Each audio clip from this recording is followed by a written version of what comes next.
సమూయేలు మొదటి గ్రంథం రెండవ అధ్యాయం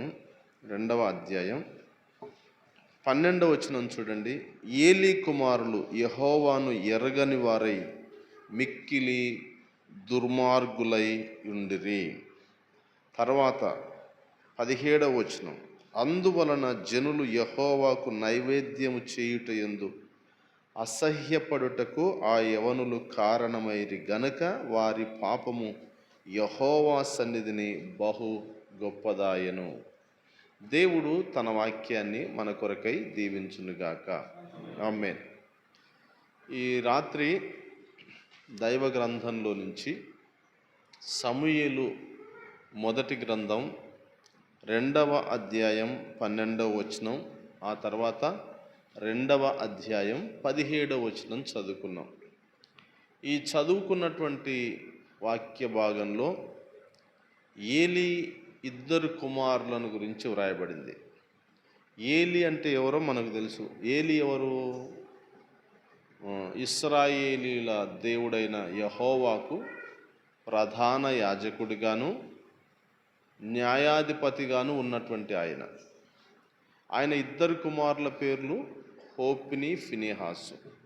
వీరిని గురించి దైవ గ్రంథం చెబుతుంది. మొదటి అధ్యాయంలో మనం చదివితే ఇక్కడ రాయబడిన మాట 4వ వచనం లేదా 3వ వచనం చూడండి. ఆ కాలమున ఏలీ యొక్క ఇద్దరు కుమారులకు హోప్ని, ఫినెహాసులు యెహోవాకు యాజకులుగా ఉండిరి. వాళ్ళ తండ్రి ప్రధాన యాజకుడు, ఆయన ఇద్దరు కుమారులు యాజకులుగా ఉన్నారు అని చెప్తుంది వాక్యం. భక్తి కలిగినటువంటి ఆయన సంతానమే వీళ్ళు. అవునా? తల్లిదండ్రులు భక్తి కలిగినటువంటి వారు. భక్తి కలిగినటువంటి ఆయన సంతానమే కానీ వీళ్ళు ఎలాంటి పరిస్థితుల్లో ఉన్నారని చెప్తుంది వాక్యం. 2వ అధ్యాయం 12వ వచనంలో ఏలీ కుమారులు యెహోవాను ఎరగని వారై అనింది. తండ్రి భక్తి కలిగిన వాడే, వీరు దేవుని మందిరానికి ఉన్నవారే, దేవునికి యాజకులుగా పిలువబడుతున్నటువంటి వారే, కానీ దేవుణ్ణి ఎరగనటువంటి వారు. ఈ రాత్రి మన పరిస్థితి కూడా ఇట్లుందేమో ఆలోచన చేయడం అవసరం. తల్లిదండ్రులు భక్తి కలిగినటువంటి వారై ఉండొచ్చు, మీరు దేవుని మందిరానికి వస్తున్నటువంటి వారై ఉండొచ్చు, కానీ వ్యక్తిగతంగా దేవుణ్ణి ఎరిగినటువంటి వారుగా ఉన్నారా లేదా ఆలోచన చేయాలి. చాలామంది ఈ దినాల్లో యవనస్తులు ఎట్లా తయారైనారు అంటే, మా తల్లిదండ్రులు భక్తి కలిగినటువంటి వారు కాబట్టి మేము దేవుని మందిరానికి వెళ్ళాలని నామకే వాస్తిగా దేవుని మందిరానికి రావడం పోవడం ఉంది, కానీ వ్యక్తిగతంగా దేవునితో సహవాసం, వ్యక్తిగతంగా దేవుణ్ణి ఎరిగినటువంటి జీవితం లేదు. వీరిని గురించి కూడా బైబిల్ గ్రంథం ఏం చెప్తుంది? ఏలీ కుమారులు యెహోవాను ఎరగనటువంటి వారు అనింది. దేవుని గురించి తెలదు. కానీ ప్రజలకు చూడడానికి వీళ్ళు ఎట్లా కనపడుతున్నారు? ప్రజలకు చూడడానికి భక్తి కలిగినటువంటి ఆయన సంతానం దేవుని సన్నిధికి వెళ్తున్నటువంటి యాజకులుగా, దేవుని సన్నిధిలో ఉన్నటువంటి యాజకులుగా కనపడుతున్నారు ప్రజల దృష్టిలో. తీతు పత్రికలో మొదటి అధ్యాయం 16వ వచనంలో ఏమనుంటుందో తెలుసా? దేవుణ్ణి ఎరుగుదుమని చెప్పుకొందురు కానీ తమ క్రియలను బట్టి చూడగా ఆయనను ఎరగమన్నట్టుగా ఉన్నారు అనింది తీతు పత్రిక మొదటి అధ్యాయం 16వ వచనంలో. చూడ్డానికేమో వీళ్ళకు చెప్పుకోవడం దేవుడు మాకు తెలుసు అన్నట్టు చెప్పుకోవడమే, కానీ వాళ్ళ జీవితాలను చూడగా, వాళ్ళు చేసే పనులు చూడగా వీళ్ళకు దేవుడు తెలదన్నట్టుగా వాళ్ళ ప్రవర్తన, వాళ్ళ నడవడిక, వాళ్ళు చేసే పనులు ఉంటాయి. ఈ రాత్రి హోప్ని, ఫినెహాసులాగా ఉన్నారేమో చూసుకుందాం ఒకసారి. హోప్ని, ఫినెహాసులు భక్తి కలిగినటువంటి ఆయన కుమారులే కానీ దేవుణ్ణి వ్యక్తిగతంగా ఎరిగినటువంటి వారు, దేవునితో సంబంధం లేనటువంటి వారు. అది మొదటి సంగతి. చేరి వచ్చినటువంటి మనం ఎట్లున్నాము? దేవుడు తెలుసా? దేవుని మందిరానికి వచ్చినాం, దేవుని మందిరంలో కూర్చున్నాం. ఏ దేవుని సన్నిధికి వచ్చామో, ఏ దేవుని మందిరంలో కూర్చున్నామో ఆ దేవుణ్ణి ఎరిగినటువంటి జీవితమేనా? ఆ దేవునిని ఎరిగినటువంటి జీవితమా? ఆ దేవుని యందు భక్తి కలిగిన జీవితమా, లేకపోతే హోపిని ఫినెహాసు లాంటి పరిస్థితి మీది కూడా? ఒకప్పుడు నేను కూడా దేవుని మందిరానికి వెళ్ళేవాడిని మత సంబంధంగా, కానీ దేవుణ్ణి ఎరగనటువంటి జీవితం. ఒకానొక దినాన నాకు అర్థమైంది, దేవుని మందిరానికి వెళ్తున్నాను కానీ దేవుణ్ణి ఎరగని జీవితం. ఈ జీవితం వలన నాకు వచ్చేది నిత్య నరకం అని అర్థమయ్యి యేసు ప్రభునందు విశ్వాసం ఉంచినాను. ఆ దేవుణ్ణి నా స్వంత రక్షకునిగా అంగీకరించినాను. కాబట్టి చేరి వచ్చినటువంటి సహోదర సహోదరులారా, వాక్యం చెప్తుంది, హోప్ని ఫినెహాసులు భక్తి కలిగినటువంటి ఆయన సంతానమే కానీ, దేవునికి యాజకులు అని పిలువబడుతున్నారే కానీ దేవుణ్ణి ఎరగనటువంటి వారు. అది మొదటి సంగతి. అక్కడే రాయబడింది, మిక్కిలి దుర్మార్గులై ఉండిరి అనింది. 12వ వచనంలో దుర్మార్గులై ఉండిరి అనింది. 17వ వచనంలో వారి పాపము యెహోవా సన్నిధిని బహు గొప్పదాయను.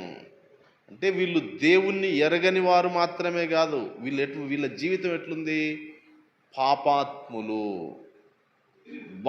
వాళ్ళ పాపం యెహోవా సన్నిధిని బహు గొప్పదాయను. 2 పదాలు, బహు గొప్పదాయను, మిక్కిలి దుర్మార్గులై ఉండిరి. ఎంత దుర్మార్గంగా బతుకుతున్నారో!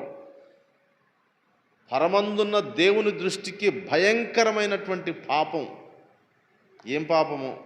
అందుకే సొదొమ గొమొర్రాలను గురించిన ప్రస్తావనలో ప్రభువైన దేవుడు ఆ పట్టణాల పాపం ఏమైందంట?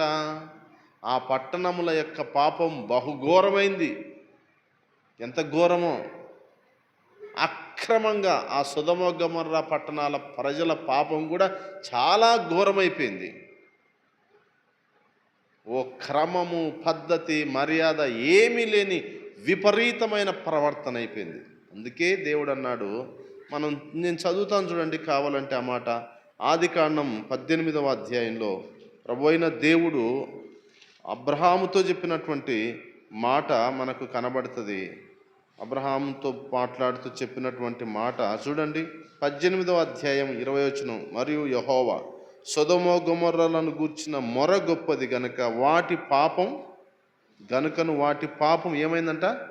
బహుభారమైనది. అబ్బో, వీళ్ళ పాపం బహు ఘోరమైంది, బహు గొప్పది. వీళ్ళ పాపం అయితే వాళ్ళు చేసే పాపం చాలా భారమైపోయింది. అంత విపరీతం. వీళ్ళు దేవుణ్ణి ఎరగని వారు, హోప్ని ఫినెహాసులు. 2వ సంగతి, దేవుని దృష్టికి మిక్కిలి దుర్మార్గులుగాను ఘోరమైనటువంటి పాపాత్ములుగాను బతుకుతున్నారు. మేమంత ఘోరమైన పాపాత్ములం కాదులే అనుకుంటున్నారేమో. పాము చిన్నదైనా, అర్థమైందా? పాము చిన్నదైనా దాంట్లో విషం ఉంటుంది, పెద్దదైనా విషం ఉంటుంది. పాము చిన్నది, దానికేం పెద్ద విషం ఉండదు అనుకోనికి వీల్లేదు. మొన్న మన యవనస్తురాలు సుజాతకు ఏం గరిచింది? ఏంది గరిచింది?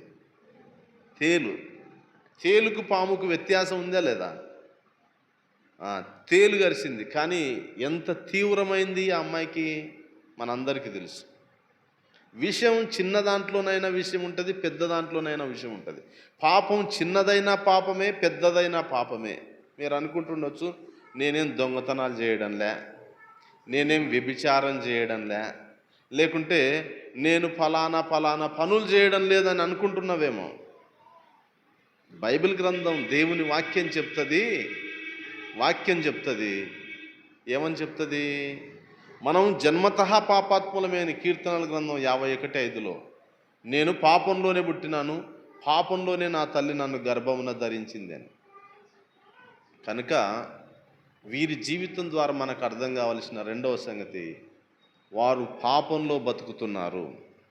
3వ మాట 17వ వచనంలో, అందువలన జనులు యెహోవాకు నైవేద్యం చేయుటందు అసహ్యపడుటకు ఆ యవనులు కారణమైరి. అంటే ప్రజలు దేవుణ్ణి సేవించేదానికి, దేవుణ్ణి సన్నిధికి వచ్చి దేవునికి బలులు అర్పించడానికి అసహ్యపడుతున్నారంట. ఆ విధంగా అసహ్యపడడానికి కారణం ఎవరు? ఈ యవనస్తులే. అంటే వీళ్ళ వలన దేవుని దగ్గరికి రావాలనుకున్న ప్రజలు, దేవుణ్ణి ఆరాధించాలనుకున్నటువంటి ప్రజలు ఎందుకు లేరా ఆ మందిరానికి, ఎందుకులే అసలు దేవునికి బలులు అర్పించాల్సిన పని కూడా లేదు, ఆ యవనస్తులు ఉన్నారు ఘోరం, కాబట్టి మనం వెళ్ళకపోవడమే మంచిది అనుకునే కాడికి వచ్చింది. అంటే ఒక మాటలో చెప్పాలంటే వీళ్ళ వలన దేవుని సన్నిధికి ప్రజలు రాకుండా తయారైపోయినారు. ప్రజలు దేవుణ్ణి అసహించుకోవడానికి లేదా దేవుని సన్నిధికి రావడానికి ఇష్టపడకపోవడానికి కారణం ఏంటంటే వీళ్ళ ప్రవర్తన, వీళ్ళ నడవడిక. ఒకసారి చూడండి, ఇట్లా నా వైపు అందరు చూడండి. మనం మందిరానికి వస్తే మనల్ని చూసిన ప్రజలు మందిరానికి వచ్చేటట్టు ఉండాలా. మరి వాడున్నాడు మందిరానికి పోవడం దండుగా, లేకుంటే ఆమె పోతుంది ఆ మందిరానికి పోవడం దండుగా అని అనుకుంటే మన జీవితం నిష్ప్రయోజనం. ఇంక మందిరానికి రావడం ఎందుకు? మనం దేవుని సన్నిధికి వస్తున్నామంటే 10 మందిని దైవ సన్నిధికి ఆకర్షించే బతుకులు ఉండాలా. అట్లా కాకుండా ప్రజలు దేవుని సన్నిధికి రావడానికి ఇష్టపడకపోవడానికి మన జీవితాలే కారణమైతే ఏం ప్రయోజనం? ఆ జీవితాల వలన ఉపయోగం ఏంటి? వాక్యం మనకు తెలియజేస్తుంది. హోప్ని ఫినెహాసులు ప్రజలు దేవుని సన్నిధికి రావడానికి అసహ్యపడడానికి వీళ్ళే కారణమైనారు. ఈ రాత్రి చేరి వచ్చిన సహోదరులారా, సహోదరులారా, మన పరిస్థితి ఇట్లనే ఉందేమో, మనం కూడా హోప్ని ఫినెహాసుల్లాగా బతుకుతున్నామేమో చూసుకోవడం అవసరం. హోప్ని ఫినెహాసులు భక్తి కలిగినటువంటి ఆయన సంతానమే. ఇశ్రాయేలీలకు న్యాయాధిపతిగాను ప్రధాన యాజకుడిగాను ఉన్నటువంటి ఆయన పిల్లలే కానీ ప్రభు అయిన దేవుణ్ణి ఎరగనటువంటి జీవితం. ఈ రాత్రి మీరు దేవుణ్ణి ఎరుగుదురా? ఎరగడం అంటే దేవుడు తెలుసా? ఆ దేవుని యందు విశ్వాసం ఉంచినారా? నమ్మకం ఉంచినారా? ఆ దేవుణ్ణి హృదయంలో రక్షకునిగా స్వీకరించినారా? లేకపోతే మీరు కూడా హోప్ని ఫినెహాసులు లాంటి వాళ్ళే. రెండవ సంగతి, హోప్ని ఫినెహాసులు పాపంలో బతుకుతున్నారు, మిక్కిలి దుర్మార్గులుగా ఉన్నారు. ఇప్పుడు దుర్మార్గతకు తగిన శిక్ష శీఘ్రంగా కలగకపోవటం చూసి మనుషులు భయం విడిచి హృదయపూర్వకంగా ఏం చేస్తున్నారంట? దుర్మార్గతకు తగిన శిక్ష శీఘ్రంగా, దుర్మార్గులుగా బతికితే శిక్ష శీఘ్రంగా వెంటనే రాకపోవడాన్ని బట్టి ఏమనుకుంటున్నారు? ఏం కాలే, మొన్న దొంగతనం చేసినా ఏం కాలే, నిన్న ఫలాంది చూసినా ఏం కాలే, నిన్ను అట్లా తిరిగి వచ్చినా ఏం కాలే అని అనుకుంటారంట. అందుకే ప్రసంగి గ్రంథంలో ఉంటుంది ఆ మాట, దుర్మార్గతకు తగిన శిక్ష శీఘ్రంగా కలగకపోవటం చూసి మనుషులు భయం విడిచి హృదయపూర్వకంగా పాపం చేస్తున్నారన్నది. వీళ్ళు కూడా కట్టనే భయం లేకుండా విచ్చలవిడిగా పాపం చేసినారు. కానీ కీర్తనల గ్రంథంలో ఏమని ఉంటుందో తెలుసా? నువ్వు ఇన్ని చేసినా నేను మౌనంగా ఉంటే ఏమనుకుంటున్నావంట? నువ్వు ఇన్ని చేసినా మౌనంగా ఉంటే నేను కూడా నీ వంటి వాడిని అని అనుకుంటున్నావురా నాయనా. ఒకనాడు ఇవన్నీ నీ ఎదుట ఉంచి నిన్ను గద్దిస్తా, నా చేతిలో నుంచి మిమ్మల్ని విడిపించేవాడు ఎవడు ఉండడు అన్నాడు. 50వ కీర్తనలు ఉంటుంది ఆ సంగతి. ప్రియులారా, హోప్ని ఫినెహాసుల జీవితం అది. ఇక మూడవ సంగతి, హోప్ని ఫినెహాసుల జీవితాలను బట్టి ప్రజలు దేవుని సన్నిధికి రావడానికి ఇష్టపడలేదు. ప్రజలు దేవుని మందిరానికి వచ్చి దేవునికి నైవేద్యాలు బలులు అర్పించడానికి అసహ్యపడుతున్నారు. కారణం ఏంటంటే వాళ్ళ ప్రవర్తన. నీ ప్రవర్తన ఎట్లుంది? నీ ప్రవర్తనను బట్టి ప్రజలు దేవుని దగ్గరికి రావడానికి అసహ్యపడుతున్నారేమో. ఏం మందిరానికి పోదంలే, ఏం దేవుని నమ్ముకుందంలే, ఆ పోయినోడు బాగున్నాడా, పోతున్నోళ్ళు ఏం బాగుండరు అని అనుకుంటే మనం కూడా హోప్ని ఫినెహాసులు లాంటి పరిస్థితుల్లో ఉన్నాము. సరి చేసుకోవడం అవసరం. హోప్ని ఫినెహాసులు సరిచేయబడలేదు. ఏమైనారు? పాపానికి తగిన శిక్ష వచ్చేది ఖాయం. ఎప్పుడైనా సరే మనం ఏమనుకుంటామంటే పాపానికి శిక్ష ఆలస్యం అవుతుంది, దేవుడు ఏం పట్టించుకోడు అనుకుంటున్నామేమో. వచ్చిందా లేదా శిక్ష? ప్రతిఫలాన్ని పొందినారా లేదా? తాము చేసిన దానికి ప్రతిఫలాన్ని అనుభవించినారు వాళ్ళు. హోప్ని ఫినెహాసులు ఒకే దినం ఇద్దరు చనిపోయినారు, అన్నదమ్ములు ఇద్దరు, ఒక్క దినమే. ఏదో మిమ్మల్ని భయపెట్టాలని కాదు, కానీ హోప్ని ఫినెహాసులు చేసిన పాపానికి తగిన ప్రతిఫలాన్ని పొందినారు. ఎవరైనా సరే, చెప్పే నేనైనా వినే మీరైనా, దేవుని చేతిలో నుండి తప్పించుకోవడం కుదరని పని. పాపానికి తగిన శిక్ష మనం పొందడం ఖాయం. వీళ్ళు మరణించినారు, అన్నదమ్ములు ఇద్దరు ఒకే దినాన. పైగా చెప్తే కూడా వీళ్ళు ఏం చేయాలి, వాళ్ళ నాయన సరే తెలిసిన తర్వాత ఏం చేసినాడు, కుమారులారా ఇది మంచిది కాదు నాయన అని చెప్పినాడు. చెప్తే విన్నారా? తండ్రి చెప్తే వినలే. ఇప్పుడు ఇక్కడున్న వాళ్ళకు చాలామందికి నేను చెప్తున్నా, నాయన యేసు ప్రభుని నమ్ముకోండి, యవనస్తులుగా ఉన్నారు, యేసు ప్రభుని నమ్మండి, మారు మనసు పొందండి, పాపక్షమాపణ పొందండి, ఈ పాప జీవితాలను విడిచిపెట్టుకోండి అంటే ఏం చేయడంలే, వినడంలే. చెవిటోని దగ్గర శంకూదినట్టుంది. చాలాసార్లు చెప్తున్నాం వినండి అంటే వినడంలే, మీ ఇష్టం. హోప్ని ఫినెహాసులు కూడా తండ్రి చేసిన హెచ్చరికను పట్టించుకోలే, వినలే. ఎందుకు వినలేదంట? వినకపోవడానికి ఒక కారణం ఉంది. దేవుడు వాళ్ళని ఏం చేయాలనుకున్నాడంట? దేవుడు సంపాలనుకున్నాడు. దేవుడు సంపాలనుకున్నాడు కాబట్టి తండ్రి చెప్పినా కానీ వినలే. నాశనం కావాలనుకున్నాడు ఎవడు చెప్పినా, నాశనం కావాలనుకున్నాడు ఎవడు చెప్పినా వినడు. తల్లిదండ్రులు చెప్పినా వినడు, దేవుని సేవకులు చెప్పినా వినడు. ఎవని నాశనానికి వాడే ఉత్తరవాది.